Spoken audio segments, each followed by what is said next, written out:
Some of the best businesses in any town, especially small towns, I think, are the ones that are quaint and unique. Well, Rusty Rooster is a place like that in Donahue, Iowa, featuring antiques and ice cream, and Tammy Burns, who's here to bring us all the scoop on Rusty Rooster. Tammy, how are you doing? I'm doing well, thank you. Thank you for having us. Thanks for bringing in half the store. Not half, not even a fraction, right? Yeah, just a quarter. How long have you been open now? This is our 6th season. Well, you're going to see it's all kinds of cool stuff, not just girly things. Correct. You have some masculine items. Some of the guys love too. We do. We have everything from antique fishing poles to lures to oil cans. Well, look at the outside of the place, you guys. First of all, that is a really cool exterior, Tammy. Thank you. Yeah. Thank you. So up front is the creamery, yes, the ice creamery, and people flock in for that, I hear. Yes, we just opened Labor Day weekend, and so it was a huge success. Good. Because a lot of the locals have been waiting for it for a long time. So you have the delicious things to eat, like the ice cream, and you have baked goods. Yes. And as we're looking in these pictures, it's a nice mixture of some stuff is handcrafted, some stuff is vintage, some stuff is real old. Yes, it is. That cabinet in the background was from the late 1800s. I picked that up in Nebraska several years back. And it was actually one of my private collections, but I figure that if one thing comes in, one thing has to come out. Yeah, that's a good practice. But you know, overall, I think people who love antiques are going to find a lot there. But if you're not into antiques at all, you have so much more. Yes. And this is part of your crew. That's my grandson Colton and Addie. Starting them young. We are starting them young. We have some of the best workers out in Donahue. If you've got country style ice cream, we do. Then I know you know what you're doing. We do, and thank God the owners, Christina and Kent, they were just fabulous. They held my hand through the whole process, and they were wonderful. Well, it's really special that you've got that those tasty treats, and then you've got all the shopping stuff. So we're going to look at some of these things. So we've mixed in some different seasons here, fall and.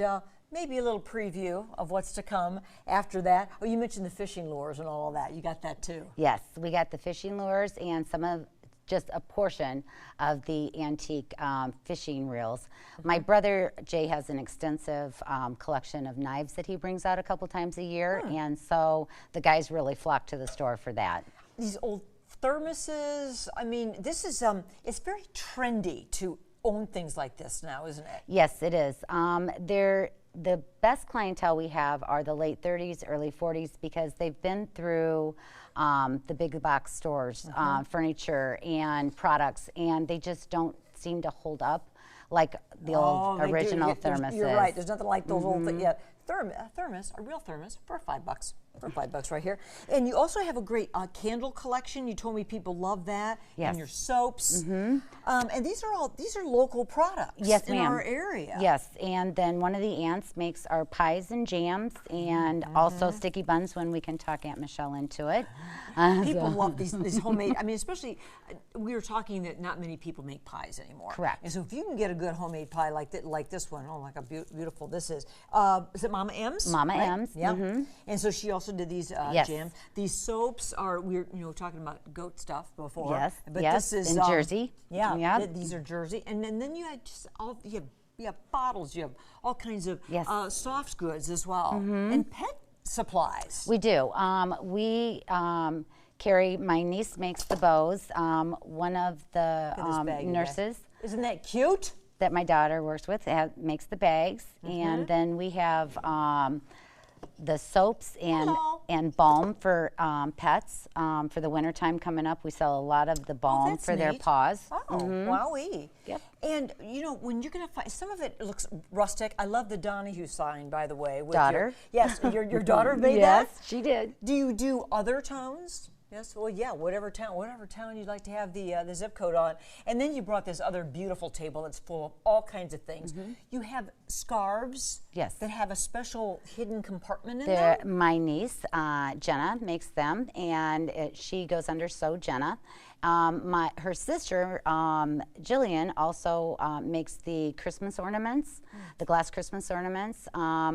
My sister-in-law Julie, she makes the blanket baskets, and she'll put sometimes the initial or a saying to personalize them. Yes. Well, do you have everybody in your family working with you? Pretty much. Sure, why not keep the whole family employed? So we're talking about Rusty Rooster. How did you come up with, well, I understand Rusty. Where'd the rooster come from? Well, all my family comes from southern Iowa. They were either coal miners or farmers.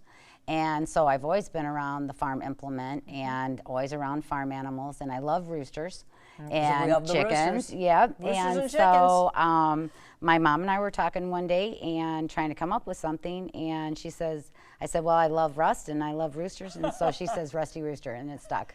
The double R's, we love it, in Donahue. And, I know that everyone's going to stop by. Well, they want to see your cool stuff. Good job. We have a lot of it. Nice job, Tammy. Thank you. I'm so glad you were here today, and it was good to meet your daughter as well. Thank you.